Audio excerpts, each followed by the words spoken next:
Santiago Apóstol, patrono de España, pero también, antes que patrono de España, que es muy importante y siempre es una buena ocasión para meditar sobre nuestra patria, pero antes de eso es un apóstol, un evangelizador.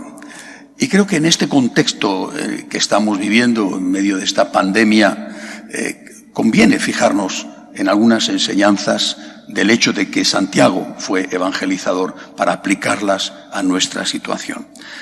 El Señor manda a sus apóstoles a evangelizar. Lo manda porque Él sabe y porque ellos que lo escuchan y obedecen saben que evangelizar, llevar Dios, el Dios revelado por Jesucristo a los hombres, es lo mejor para los hombres.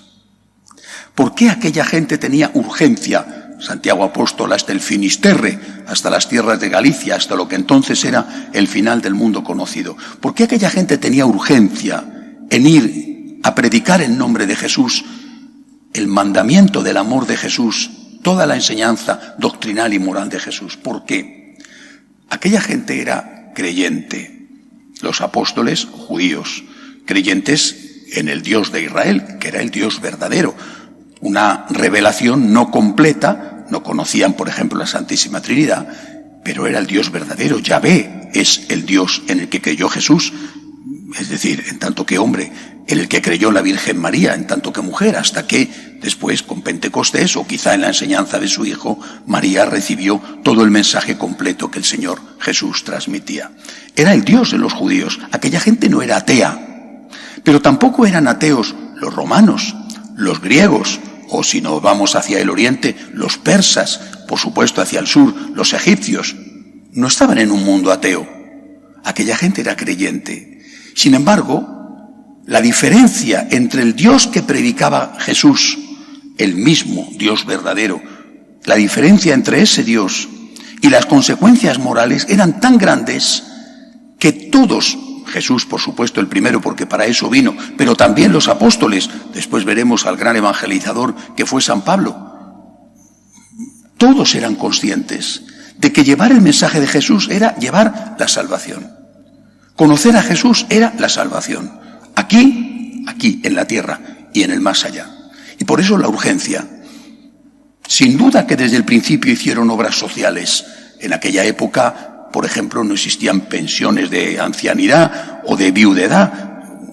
Aparece en los Hechos de los Apóstoles que había un gran cuidado, donativos, atenciones a las viudas, porque era la parte más débil en aquel momento en la sociedad. Es decir, siempre hubo una atención social, pero la primera obligación, la primera misión, el primer objetivo fue evangelizar, llevar el nombre de Dios, el mensaje de Jesús, la divinidad de Jesús y toda la ética que se desprendía de las enseñanzas de Jesús. Eso era llevar la salvación. Es como si hubiera una epidemia, ¿verdad? La epidemia del virus que estamos padeciendo y apareciera la vacuna o la medicina curativa. Tenemos urgencia, que si no se lo llevo y la tengo y tengo en abundancia, si no se lo llevo, esa persona, ese niño, ese anciano, ese país van a morir. Tengo urgencia por evangelizar. Tengo el secreto de la felicidad y de la salvación eterna. Y me urge llevarlo. Eso es lo que ellos sintieron. ¿Eso es lo que nosotros sentimos? Cuando uno mira la historia, te das cuenta de que hay un momento en que en Europa, que era el crisol de las ideas, por lo menos del mundo occidental, se produce una ruptura. Hasta un cierto momento, todo el mundo era cristiano, acababa de llegarse a América y estaba empezando la evangelización en aquel continente, pero en Europa todo el mundo era cristiano. Bueno, y por tanto el cristianismo era algo natural. Pero ahí se produce una ruptura terrible con la llegada de la herejía luterana. Con el luteranismo se rompe esa unidad, por lo menos en la Europa occidental. Ya se había roto 5 siglos antes con Oriente, con los ortodoxos, pero en la Europa occidental todo el mundo era cristiano católico. Cuando se produce la ruptura con Lutero, no se produce de una forma amable, racional, dialogada, sino brutal, sangrienta, las guerras de religión. Eso marca un antes y un después en el continente. A partir de ese momento empieza a sembrarse una sospecha alentada, además, promovida. La sospecha es: ser una persona de firmes convicciones religiosas es peligroso para la convivencia. Nos hemos estado matando durante 100 años en el continente por si tú eres luterano, eres calvinista, eres anglicano o eres católico. Lo que tenemos que hacer es dejar la religión al ámbito privado. Tú sé lo que tú quieras, pero no en el ámbito público. Y por lo tanto, ser creyente, no solo ser católico, luterano, sino ser creyente, se convirtió en algo, poco a poco, se fue convirtiendo en algo sospechoso. No era bueno, se pasó a decir, es indiferente. Podemos vivir como si Dios no existiera. Esa es la gran tesis que se difunde sobre todo con la Ilustración. Dejemos a Dios al margen de la vida, reducido a la vida personal, pero no en la vida pública. Vivamos como si Dios no existiera, porque de lo contrario vamos a terminar de nuevo con la lucha, con la pelea, con la Inquisición, con las matanzas, con la quema de conventos, con la quema de herejes o con lo que sea. Dejemos a Dios al lado. Vivamos como si Dios no existiera. Después se dio otro paso, sobre todo con el marxismo. Dios es enemigo. No es indiferente. Primero Dios es bueno, luego Dios es indiferente. Tener fe es bueno, tener fe es indiferente, y después tener fe es malo. Tener fe es malo. El creyente es un subnormal, perdonad la expresión que aquí viene bien aplicada, no a una persona concreta, que ahí no estaría bien aplicada. El creyente es alguien que no es normal. El creyente es alguien que no desarrolla toda su potencia intelectual. Freud lo explica muy bien, ¿no? Cuando dice que tenemos unos complejos, por ejemplo, el de Edipo, y que lo subliminamos con la fe en Dios Padre, porque hemos querido matar al Padre. O Nietzsche, que habla del superhombre como aquel que no tiene fe. El superhombre es aquel que ya no tiene ninguna ligación con nadie. Es él mismo. No voy a dar más clases de filosofía del siglo XX. El opio del pueblo. La religión como enemiga, la religión como droga. Tener fe es bueno, tener fe es indiferente, tener fe es malo.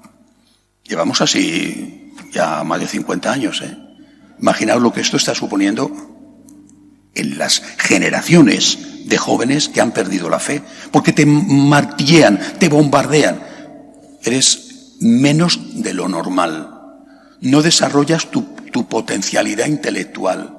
Eres tonto, vamos, ¿no? Tener fe es sinónimo de ser tonto. Bueno, pues hay que hacerse preguntas. Y hay que hacérselas ahora. Yo llevo hace mucho tiempo haciéndomelas, pero hay que hacérselas ahora. Porque este mundo no es un mundo de gente de fe, es un mundo de gente atea. Funeral de Estado por las víctimas. Ni un signo religioso, Ni un signo, ¿no? Todo aséptico.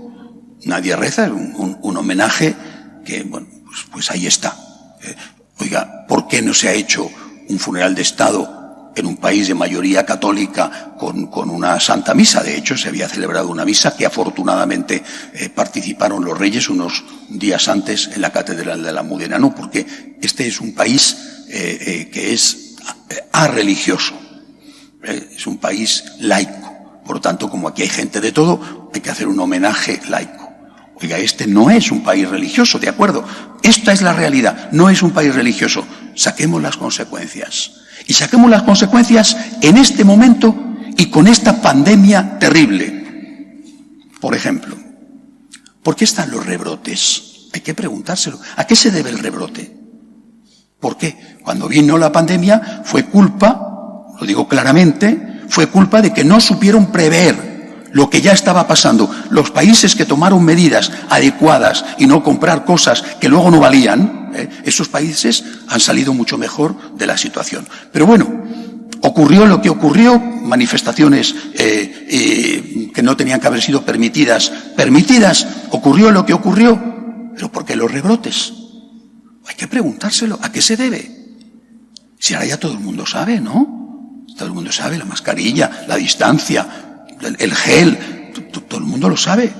¿Y por qué entonces los rebrotes? Habrá casos, no cabe duda, los temporeros o algún caso distinto, pero la inmensa mayoría, lo dicen todos los días los periódicos, la inmensa mayoría se debe a las fiestas nocturnas de los jóvenes.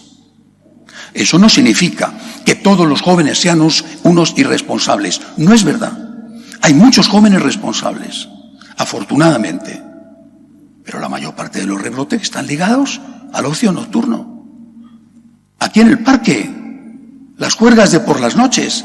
Yo recién llegado de Roma, que llegué el martes, nada más llegar, mientras venía con el coche para la parroquia, un grupo de adolescentes a plena luz del día, ahí juntos, divirtiéndose. No es que hicieran nada malo, no, yo no vi que hicieran nada malo. No llevaba mascarilla ninguno. Es decir, esta sociedad sin Dios es una sociedad que ha fracasado y que fracasa. Para hacer frente a este reto, que no es el único, el problema económico es espantoso y es otro reto en el que se está fracasando. ¿Por qué? Porque a estos muchachos, a veces con gran sufrimiento de sus padres, que no son culpables, y otros con culpa de sus padres, a estos muchachos, ¿en qué se les ha educado? En lo que educa la sociedad sin Dios. Oye, haz lo que te dé la gana, haz lo que te pide el cuerpo, sexo, lo que tú quieras, trabajo, si no te queda más remedio. Repito, no todos los jóvenes son así, afortunadamente no. Y no podría decir es un porcentaje u otro. Pero ahí está la realidad. Repito, los rebrotes que en su mayor parte ligados al ocio nocturno. Barcelona acaba de cerrar durante 15 días el ocio nocturno y Madrid se lo está planteando. Es consecuencia de la educación dada por una sociedad sin Dios.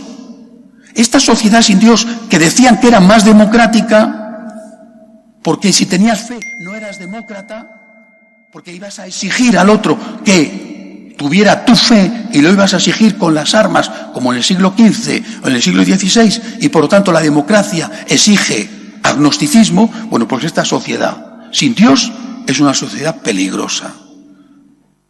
No solamente el tema del virus. ¿Qué ha pasado con los ancianos? ¿Han muerto? ¿Falta de responsabilidad en las residencias? No lo sé, pero si había que tomar una opción, al anciano se le dejaba el último, y ahora está la ley de la eutanasia a punto de entrar con este gobierno. Una sociedad sin niños, con una tasa de reposición desde hace muchos años por debajo de la media, fruto de una sociedad sin Dios. Creo que la lección que tenemos que sacar es la lección que tuvieron los primeros cristianos. Dios es mi Salvador, Cristo es mi Salvador. Lo mejor para mí, para mi familia, para mi patria, lo mejor para la sociedad es tener fe. No es verdad que Dios sea indiferente. No es verdad que se pueda vivir sin consecuencias como si Dios no existiera. Y desde luego no es verdad que Dios sea enemigo del hombre como nos lo han querido vender y el opio del pueblo. El opio del pueblo son los medios de comunicación manejados por los que mandan. Eso es el opio del pueblo. Que a pesar de lo que está cayendo en todos los sentidos, la gente sigue votándoles. Eso sí que es el opio del pueblo. Nosotros tenemos fe y somos conscientes de que la fe nos da esperanza. Hay vida eterna. Va mal, va muy mal la economía, la salud. Tienes personas amadas que han muerto, que están enfermos, tú mismo. Va mal. Sin Dios sería peor. Lo sabemos y además lo gritamos. Sin Dios sería peor. Dios es mi Salvador. Dios es el que me da esperanza, es el que me da fuerza para aguantar, que no es poco. Y Dios es también el que me enseña cómo tengo que comportarme. Dios es mi conciencia moral. Y el que me dice, tienes que ponerte la mascarilla. Y no puedes estar corriendo riesgos o con el riesgo de contagiar a otros. Eso es Dios el que me lo dice.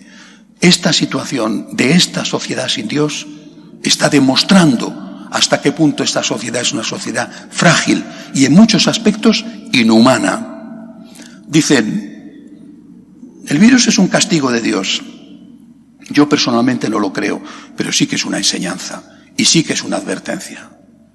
Y aquel pueblo que no es capaz de sacar lecciones de su historia, está condenado a repetirla continuamente. Saquemos una lección de esta historia y gritémoslo a esa gente que piensa que son superiores porque no tienen fe. ¿A dónde te lleva tu ateísmo? ¿A dónde está llevando el ateísmo a esta sociedad?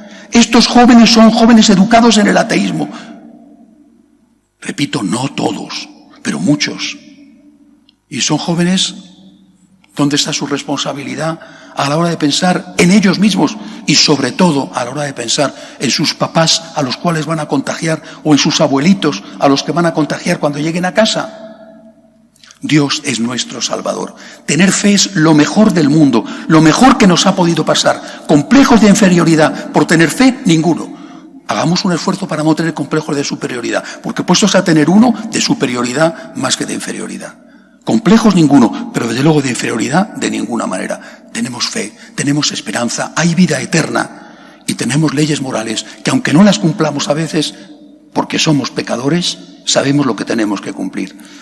Que Santiago Apóstol, que puso la semilla de la fe en esta patria, nos siga ayudando para que España sea siempre la tierra de Cristo y la tierra de María.